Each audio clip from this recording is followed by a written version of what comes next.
ജനുവരി 21 മുതൽ ഫെബ്രുവരി 3 വരെയാണ് വോയേജർ ഗ്രാമിൻ്റെ നെക്സ്റ്റ് ഡ്രീം കശ്മീർ യാത്ര വരുന്നത്. നമ്മൾ പോകുന്ന സ്ഥലങ്ങൾ ആഗ്ര, ഡൽഹി, കശ്മീർ. ആഗ്രയിൽ താജ്മഹലും ആഗ്ര ഫോർട്ടും, ഡൽഹിയിൽ Qutub Minar, central secretariat, India gate, lotus temple, Humayun tomb, India gate എന്ന് വേണ്ട നമുക്ക് നമ്മുടെ സമയത്തിനുള്ളിൽ പോകാൻ പറ്റുന്ന എല്ലാ സ്ഥലങ്ങളും, മാക്സിമം ഡൽഹിയിൽ എല്ലാ സ്ഥലങ്ങളും നമുക്ക് കവർ ചെയ്യും. അതുപോലെ തന്നെ കശ്മീരിൽ ഗുൽമർഗ്, സോനമർഗ്, പെഹൽഗാം, കശ്മീർ ലോക്കൽ വിസിറ്റ്. ഈ ഒരു ഡേറ്റിൽ കശ്മീരിൽ 4 നൈറ്റും ഡൽഹിയിൽ 3 നൈറ്റുമാണ് വരുന്നത്. ഓക്കെ, 14 ദിവസത്തെ യാത്രയാണ്. ജനുവരി 21 കേരളത്തിൽ നിന്ന് പോയി കഴിഞ്ഞാൽ ഫെബ്രുവരി 3 നമ്മൾ തിരിച്ച് വീട്ടിലെത്തും. ഫുള്ള് ട്രെയിനിനാണ് പോവുക. ഇനി നിങ്ങൾ ഫ്ലൈറ്റിന് ജോയിൻ ചെയ്യേണ്ട ആളുകൾക്ക്, ദിവസം കുറവുള്ള ആളുകൾക്ക് ഡൽഹിയിൽ വന്നിട്ടോ കശ്മീർ വന്നിട്ടോ നമ്മുടെ കൂടെ ജോയിൻ ചെയ്യാൻ പറ്റും. Complete AC ടിക്കറ്റുകളായിരിക്കും.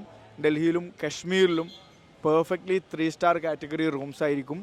ഈ പാക്കേജിൽ ഏകദേശം നിങ്ങളുടെ ഫുഡ്, അതുപോലെ തന്നെ ടിക്കറ്റുകൾ, ട്രെയിൻ ടിക്കറ്റുകളൊക്കെ ഇൻക്ലൂഡാണ്. അപ്പോൾ താല്പര്യമുള്ള ആളുകൾ താഴെ കൊടുത്ത നമ്പറുകളിൽ കോൺടാക്റ്റ് ചെയ്യുക. എന്തായാലും നിലവിൽ ടിക്കറ്റുകളുണ്ട്. എന്തായാലും നമുക്ക് ഒരുമിച്ച് യാത്ര ചെയ്യാം.